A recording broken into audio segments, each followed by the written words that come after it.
We're still talking coronavirus, and issues of holding centers have been of great concern to many health persons. Former Deputy Health Minister Dr. Victor Bampo says a lot must be done in the health sector to fight the virus.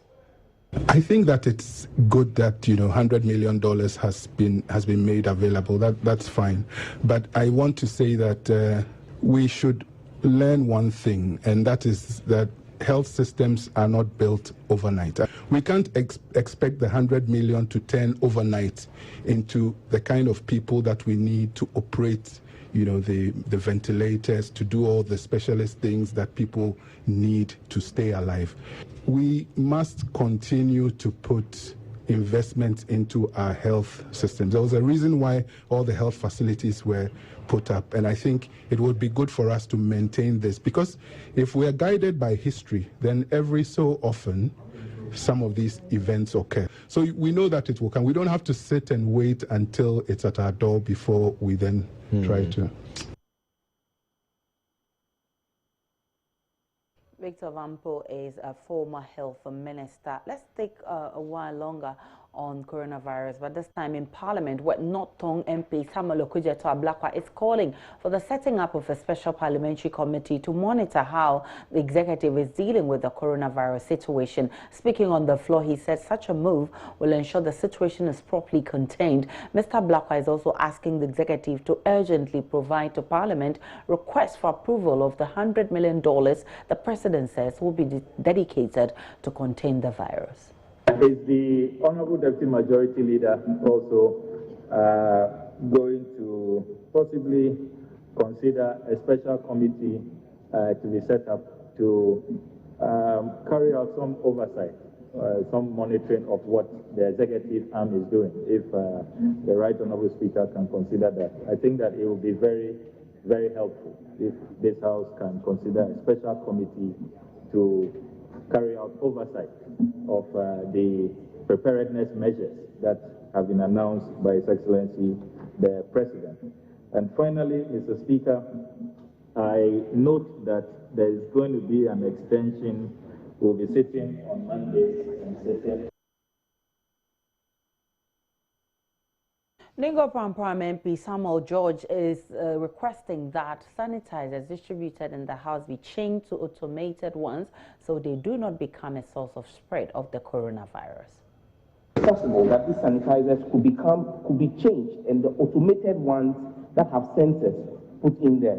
Reason being, touch wood, if somebody is infected and comes to press the sanitizer, and someone else who is not infected but wants to sanitize his hands goes to press the same sanitizer, there's the possibility of those sanitizer points becoming incubation pods for the virus. But there are automated ones that have sensors where you don't need to touch it, you just put your hand under and it dispenses. If the Parliamentary Service Board could look, or Parliamentary Service could look at that to do that replacement, it would help make this place more safe and not make those sanitizers become a petri dish for the virus. Mr. Speaker, thank you very much. Our man in Parliament, Joseph Opoku Gakpo, joins me in the studio to tell us more about what's happening in Parliament. Hi, Gakpo. Hi. Yesterday, we heard about the Speaker talk about speed monitors. In fact, that was a suggestion made by Muntaka Mubarak. Today, we are hearing of some MPs calling for stringent measures to contain the virus. What has been happening in Parliament? So precisely that. It was not exactly an issue on the agenda for discussion, except that one way or the other, when there was an outline of what the House will be doing next week, it's moved onto the conversation around coronavirus. There were requests that the Speaker summons the health minister to come update the House, which he said that the minority should file an urgent question to that effect. There was the request having to do with hand sanitizers, which the Speaker asked the Clerk of Parliament to immediately work on and ensure that the kind of sanitizers that are in the house are automated. There was also the conversation around the need for some form of a ban on members of Parliament from traveling out of the country. That was a request that came from one of the MPs in the light of the executive ban on ministers from traveling. That should be easy. Yes, so this is something that the deputy majority leader who was standing in for the majority leader supported, except that the indication was that this is something that a decision will be taking on going forward. But there was a bit of a debate about whether the House should set up a separate committee to oversee how the executive is dealing with the problem, with some MPs, including Alexander Penyamakin, making the point that we do have a parliamentary committee on health that could help monitor this. Other MPs making the argument that we have a situation where this is an interministerial kind of problem, from national security to health to education, and that also generated a bit of a debate. But again, a decision on that was deferred until further notice. Oh, wow. But yesterday there was a directive from the Speaker, and he directed the clerk to make sure the speed monitors that will check temperatures of both MPs and visitors. Has that been done? Did you check? This was just yesterday, so Adjoa Safo gave the update on the floor and indicated that she's gotten indication that the procurement processes are ongoing in order to get those monitors, temperature monitors, brought into the House, and that this is something that will be done in due course. Except that the Ningo Prampram MP, Samuel George, for example, makes the point that a number of MPs, including the Defense Minister and himself, he says himself, for example, he traveled to the UK, he got back just about 6 days ago.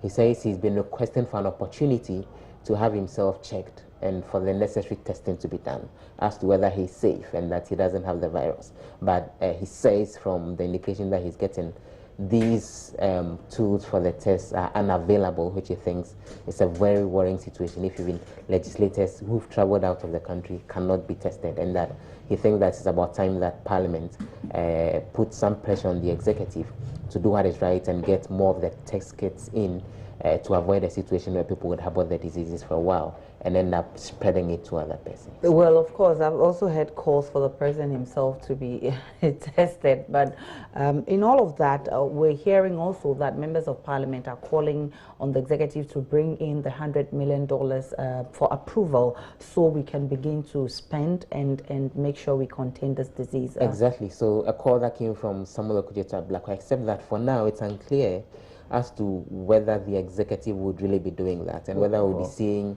a request for more like a supplementary budgetary approval with regards to that. But Sarah Adjoa Safo, the deputy majority leader, indicated that she was going to communicate the request that had come from members of parliament, that such a request comes to the floor for approval to the finance minister, and if it becomes necessary that is taken as urgent business, they will go ahead and do that. Interestingly, some of the MPs were on the floor today wearing masks.